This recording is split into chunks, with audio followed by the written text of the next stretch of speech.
Well, we're going to talk to Juliana about a great piece of history that's not always touched upon, in fact, rarely touched upon, but she's put it into a novel form, and it's something you ought to read. Thank you, first of all, for stopping by. Thank you for inviting me. Pleasure. City of the Sun. What's the City of the Sun? Is it Cairo? It's almost Cairo. It's a suburb of Cairo. Okay. It's about 40 minutes by tram to Cairo, and the name of it initially it was Heliopolis, which means in Greek city of the sun, and that's where I was born. So I thought it would be a good title for the book, since a lot happens in Heliopolis. Really? Mm-hmm. Is there much of, or was there much of a Jewish community, or is it a fiction? Oh no, there was a very large Jewish community in Egypt. I mean, Jews have been in Egypt since biblical times, but by the early 20th century, you had already 80,000 Jews living there and flourishing there, if I may add. Most of us don't have a grasp of Jewish Egyptian history. We know there's the Ben Ezra synagogue in Cairo, and that's about it. There were 60 synagogues. There were 60 synagogues. There were 3 theaters, one in Yiddish. They had hospitals that took care of all those in need, no matter what their religion were. There were Jewish schools, there were youth clubs, there were all kinds of organizations. It was a very large and successful community, and perhaps it was the most successful Jewish community in the Arab world. It was quite a time, but I'm writing about 1941, of course, yeah. Well, which is the advent of World War II, and kind of if you shift a little bit towards the other side of Africa, you remember the movie Casablanca with Humphrey Bogart. Of course, how can I forget? Except that this was, I will say, 10 times more exotic. Say, yeah. This book yes. is more exotic? Yes, it's more exotic. How is that? Well, for one thing, it throws in a king and a palatial lifestyle that affected not just the king, but even the middle classes. There were parties after parties, there were lifeboats. It was an incredibly luxurious life at the time. And the period that I'm writing about, 1941, was specifically and particularly successful. But for over 100 years, there was a golden age in Egypt, in Cairo, in Alexandria, where all of these minorities, you know, the Jews and all of these foreigners, these Europeans, lived together harmoniously with one another and with the Arabs. And I don't think that there are any other country, including Iran, that had such a successful Jewish community. The Jews were basically an integral part of the entire infrastructure of a country. They were lawyers and doctors, of course, but they were athletes, they were movie stars, they were legislators. As a matter of fact, the chief rabbi of Cairo was a member of parliament. They helped draft the Egyptian constitution. They were inside the fabric of that society. And people don't know that. And I find that to be exceptional. And I had to write about this when I started doing research about this time and place. 100 years.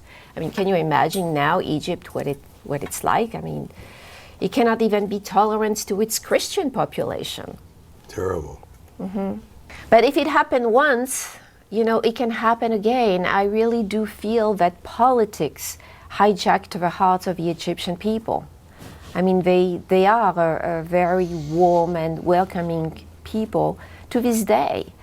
And it's extremely unfortunate that movements like Zionism and fundamentalism, I mean, they just all clashed. And it was the Muslim Brotherhood that started to bring and promote anti-Semitism in Egypt, where it did not exist among the people. What's your statement? Why did you do this book? It's more than just selling a book. It's a personal commitment that you must have for your background. Yes, it very much so. For me, I needed to understand my Egyptian roots. My family, we were expelled when I was 3 years old during the Suez Crisis of 1956, and we were lucky to have been able to go to France. My mother had a French passport, and my life was very uncertain and unstable as I was growing up. You know, we were refugees in France, and when all the Jews left Egypt, either because they were expelled or because they were forced to, or tortured, and they had no other choice but than to leave, you know, they went through all over the world. Then my family went to France, and we tried the United States a couple of times, and then finally we moved here when I was 18 years old. And I never understood my Egyptian roots. I mean, they seem so complicated to me. My father was Italian.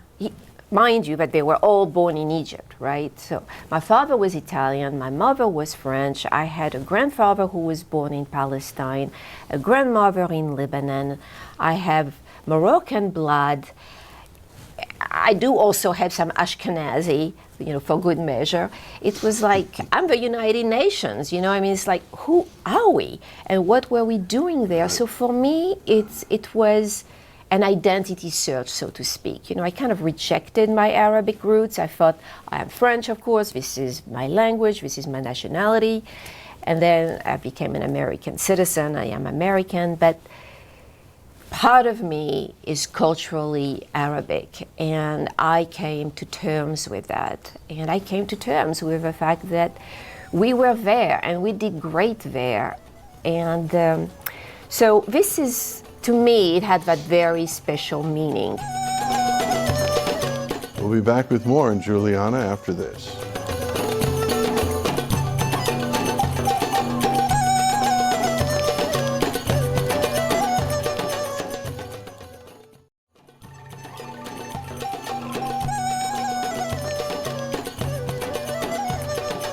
And now let's pick up where we left off, the City of the Sun. I felt like I had to tell the world about my people. We were so warm, we were so generous, we were so hospitable, we were so alive as a group, and now we no longer exist. There are now 11 Jews out of 80,000. There are now 11 Jews left in Egypt. And I want the world to know about this community. I want the world to know about my community.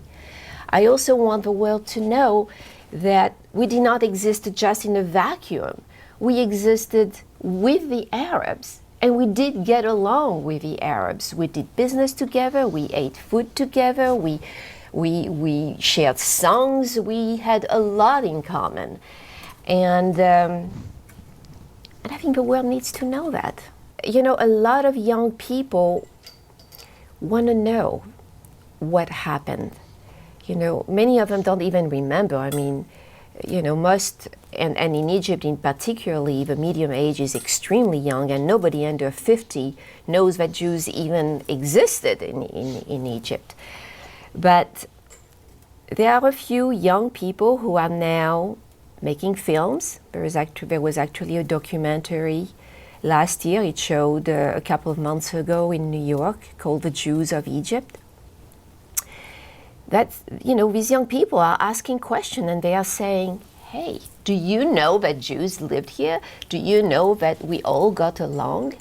And they are doing this to show that their country once was a tolerant country toward Jews, toward Christians, toward foreigners. You know, it was a very pluralistic society, and they want to make a statement interestingly enough, of course, the documentary was banned in Egypt. I mean, they, no, we don't want you to show anything like this, and there had been an uproar about it. So the movie came back, and people are seeing it. It was a smash success there, and people are just getting it. Starting to ask the questions. Right, starting to ask questions. I find it quite interesting that wherever, from 1492 all the way up to 1941 and beyond to today, that if any country has just expelled or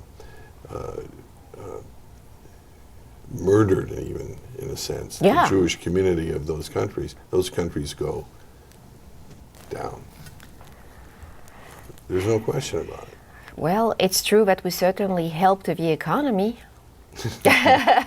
And education, Oh, I mean, of course, education and trade and economics culture, and music, movies. movies. I mean, films. the number one movie star. Yeah. Quite amazing. Quite amazing, yeah, quite And- amazing, and quite sad, to see the state.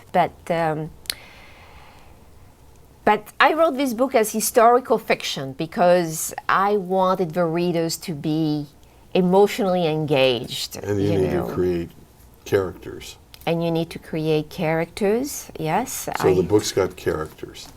Yes, it has characters, yes. It has fictional characters, and it has a great many real historical characters. And what was so fantastic about this was that I was able to weave in the story and the characters with real historical events and real historical characters. And it was fantastic. Whenever, there was a hole, just history filled it in. It was a wonderful, fascinating journey. And they can go on Amazon, I take it, or how do we get this book?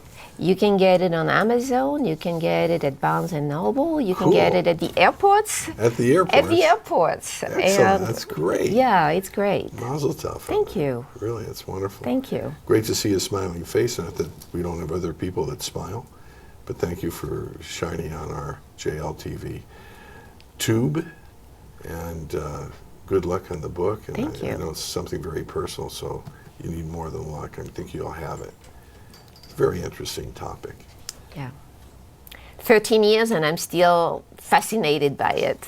Yeah. Well, you did a great thing for those of you that have Egyptian roots, Egyptian Jewish roots, because it is definitely a question mark that most people don't understand. Right. Not just Jews and not just Christians and not just Muslims, but Jews who have roots in Egypt as well. And Jews throughout the entire Arab world. I mean, 1 million Jews that lived in the Arab world. And Yes. now, it's nothing. It's almost nothing. Nothing. I remember when the number in Libya was estimated to be 15. So Well. it's really sad. 11 in Egypt. Yeah, I heard that. Yeah. Really, really sad. Yeah. But we're happy because we're learning. That's right. That makes our community so special. Helping other people, helping ourselves, and learning. Yeah. Being citizens of the world. Thank you so much for being Thank with you. us. We'll be right back with more. You're watching America's Chosen Network, JLTV.